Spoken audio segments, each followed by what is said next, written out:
Hello, Swarm TV. I'm your host, Trevin, and I'm Jorge. Speech individuals have started. Districts were hosted here recently with a lot of schools in preparation for the event. And now we're cheering on our state contenders. Let's go cheer them on. I'm here with Ms. Juergens, one of the coaches for speech, and today we are going to be talking about Speech State. So, Ms. Juergens, you had 10 students qualify in state. How excited are you for that? I'm super excited. I love when kids get to move on to state. How many kids tried out? We had 17 students who competed at districts. We don't make our kids try out. We just say, if you want to do it, come on in, try it out. And you had one student, Callista Olson, who qualified in 2 different events. How do you feel about that? I feel great. She is an awesome competitor, and we're looking forward to seeing her continue to grow. So, how do you qualify for state? To qualify for state, you have to receive a 1 rating at districts. How difficult is that? It depends on the event and also the student, how many things we need to actually work on. So I think it's definitely something that kids can achieve. Sometimes it just comes down to how much time do they have to practice. A few weeks before you went to state, we had a cold week. We had 1 day that week, which I don't believe you guys practiced. How did that affect you and the students just with rehearsals and practices and confidence? Yeah, so we missed out on 3 days of practice that were supposed to be scheduled, but we ended up practicing one of those days. And just whoever was available came in and did practice that day. But there were still a lot of our kids that weren't able to make it. So some of them did not get enough practice time as we would hope for. And then some of them we weren't even able to see really at all until they competed. So I know all the students who qualified were in solo events. How would large group events work for competitions? Large group is very similar to individuals, except for you could just compete with more than 1 student. So anywhere from 2 to, if you do a 1-act play, you can do I believe 15. When do you have large group competitions? Large group is primarily in February, maybe sometimes in January, depending on how the calendar hits. Okay. Do you have any students that do solos that you wish would have competed? There's lots of kids at TJ I wish would have competed or would have joined speech, yes. But you have to have your heart in it too, So I have talked to Brayden and I know Callista, and I know both of them are in show choir or something of the sorts.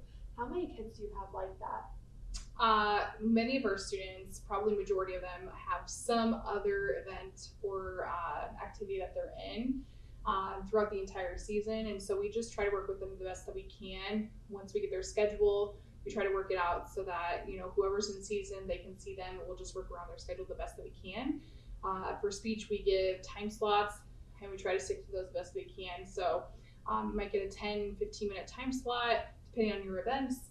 We'll see you for that time, a couple times a week, and then the rest of the time you have to visit your other events. Have you ever had someone drop out because of the struggles with time management?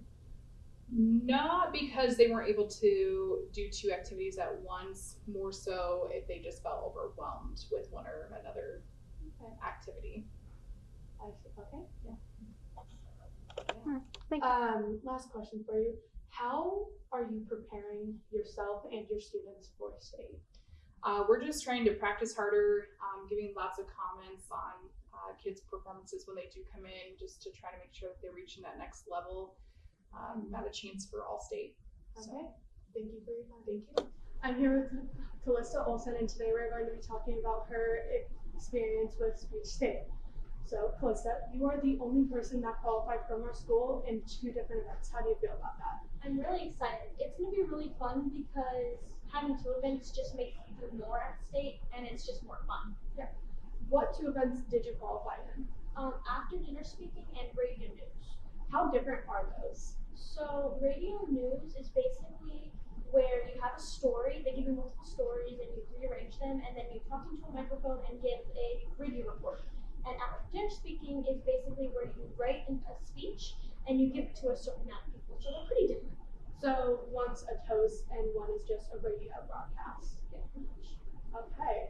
And how difficult would you say those were for you? They were pretty difficult. My most difficult part was writing the academic speech, because it took me a long time to do it. Why did you decide to go into speech?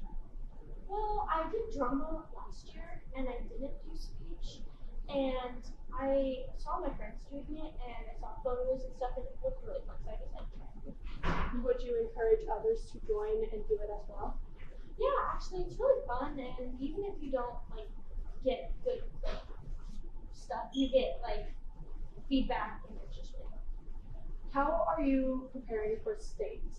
I'm doing practices twice a week, and like practicing my academic speech over and over. So there was almost an entire week where it was all snow days and there was that big snowstorm, as you know. How did that affect your practices?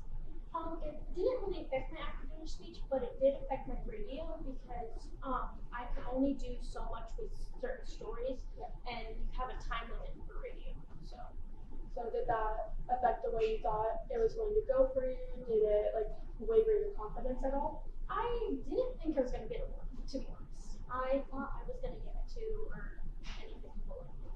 Well, congratulations for making it to speech and in 2 events. Thank you for your time. Thank you. I'm Autumn Cochran, and I'm here with Braden Swotek Davis, and today we are going to be talking to him about qualifying for speech state. So, Braden, you are one of the 2 people who qualified for solo musical theater. How do you feel about that? Pretty good. Yeah, how hard was it? Not very hard. Okay, and we had quite a few snow days. How did those affect your practice and just your overall thought process with it? Took out one of my practices and we had no practice. Okay. So did that make you a bit fearful of it, or? Not that I. Okay. And what song did you choose and how did you choose it? I chose Waving Through a Window from Dear Evan Hansen.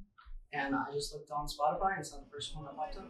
Oh, can anybody see? Is anybody waiting when you're following a forest and there's nobody around? Do you ever really crash or even make a sound?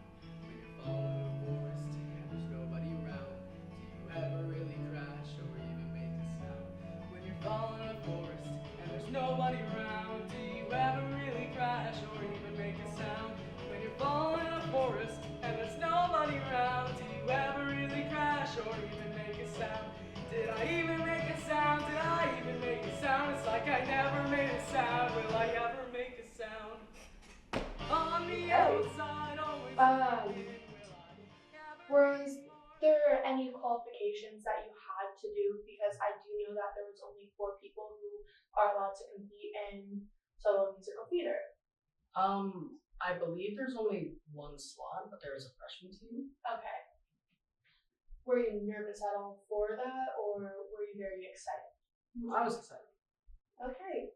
And obviously you did very well being in state at all. So I want to ask you, how did you end up being involved in speech? I've heard a lot about large group from my friends and a few of them pushed me to get into it. Is there anything else you compete in, or? Show choir and jazz choir. And what is your favorite thing about the speech team? My favorite thing about speech is, especially large group, I love going to competitions and meeting new people, but also just working with everyone that does come to our speech, is on the speech team, and overall just like bonding with them. It's pretty fun. Okay, and lastly, what is one thing you'd like to tell people coming to watch your speeches? Have fun with it. Don't be afraid to like laugh if you find something funny. Please don't just sit there and like stare. Be interested in it, and like I said, if you find something funny, just laugh at it. That's fun. Speech isn't a very one-size-fits-all thing. And you know what else isn't? The cold.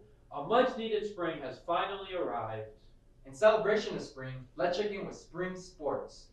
Girls soccer is ready for another pretty heated year, and Cameron Hosick is on her 4th year here at TJ Soccer. She's gotten a lot of awards throughout the years.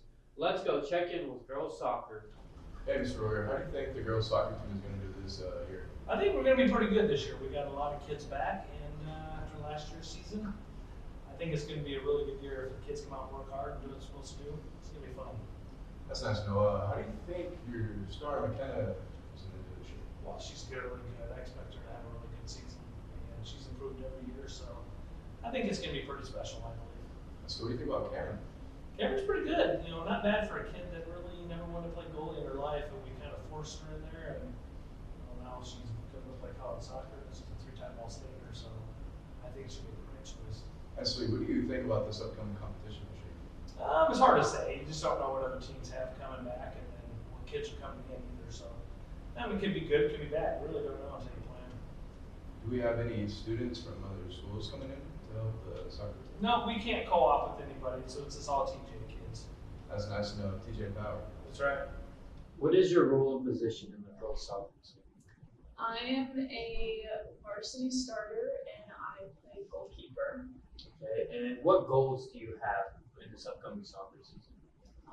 I think one of the main goals is to make it far in the season and to have a record like we did last year and hopefully like continue to improve. Okay, and lastly, what is your favorite memory about girls soccer?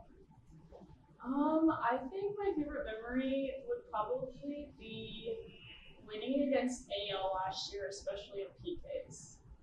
Is it true that you originally did not want to play goalkeeper? Yes, goalie can be very boring and like it's fun because of like the adrenaline, but usually you don't get a lot of touches, which is a really good thing. But sometimes I just want to go score a goal. And how have you adapted to being a goalkeeper over the years? For my club team, I just got thrown in goal, and then I was basically like the only one that was good at goal, and so like I didn't mind being in goal, and I guess scoring goal isn't as important to me as like stopping someone else from scoring. Okay, thank you. Aside from sports, there's something else students bring up around this time. Spring cleaning? No. March 17th is St. Patrick's Day. Oh, the day where you can eat corned beef? No. This holiday is important for other reasons. Let's find out with Man on the Street. It's me, Scott here, and I'm with. Hi, Tim. What are some superstitions for St. Patrick's Day that you know? You can't pinch me while wearing green. What are shamrocks and what are their purpose? What are shamrocks? Yeah. I just know they're green. And they're for St. Patrick's Day. They're lucky. Yeah. Yo, Jimmy Ross Kyle here with Desiree. and what is a shamrock and what are their purpose? They're just the life of the party. They're the people that are all dressed in green and are, down dancing everywhere And what's the purpose though? to get people hyped. Alright, why is St. Patrick's Day celebrated on March 17th? Because that's when the first sighting of the leprechaun came No, bro, it's because he died that day. You silly, dude. How many superstitions do you know? Not really any. Maybe, like number 13, I think it is. Remember it fully? St. Patrick's Day superstitions. Oh. No, nothing else. Except, What? You can't pinch me for one reason right now. you're wearing green. Yes. You did not come prepared that pinch. All right. Do you know why St. Patrick's Day is on the 17th? Is that when he died? It is when he died. Speaking of, who is St. Patrick? Was he priest or? Yeah, he was Okay. an Ireland saint. Apparently he banished the snakes, you know? Oh wow, I didn't know that. I kind of look like a leprechaun with the. You need little sharp ears too. I do. Wouldn't I look like a leprechaun with a beard and stuff? And it's kind of green also. Yeah. Okay. Why is St. Patrick's Day on March 17th? I believe that is the feast day for St. Patrick, who was the patron saint of the Ireland, or the island of Ireland. Ooh, you already got another question too. Who St. Patrick is. Ah, Very good. And he allegedly took all the snakes away from Ireland. Yes. Okay. Did I get another one? Oh my! I'm just 3 for 3. How many superstitions related to St. Patrick's Day can you name? Not actually. I didn't realize there was any. No, you can't pinch me for one reason. Oh, you're wearing green. Yes. You put what in your wallet? Cigarette sticks. Yeah. I don't know. I guess maybe it's the scent. You know. Speaking of scent, you burn what to ward off evil spirits? See, you know that. I go back to my aunt. And I'm here with Jewel. And Emily. Right. Do you know what a shamrock is? Isn't that the little Yeah, like a 4-leaf clover? yes, the shamrock right there. Do you know the purpose of shamrocks? They just grow in the ground. Unless you have 4 and then you're lucky. Historically, we're opening up our history books now, guys. Ireland. Oh, wait. How do you connect these two?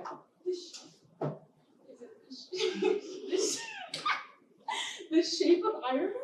No. No. Oh my god. I don't. They were the symbol of Ireland. When Who knew those little clovers were called shamrocks? Maybe I'll go find one today. No one studies grass that carefully. And that was Swarm TV. Here's to a lucky spring. Be sure to cheer for the girls soccer team and our speech team at state. See you next time.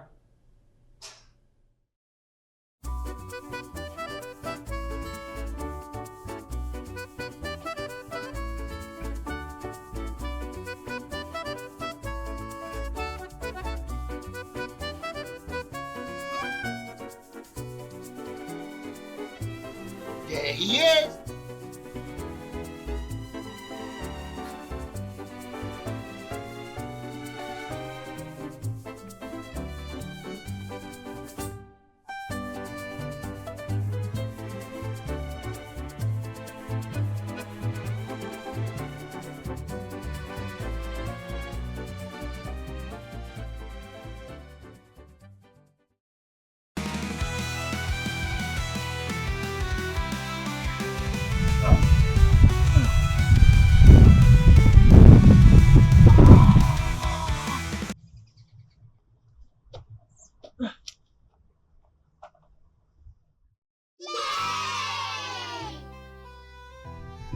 Yippee! I don't know. Okay.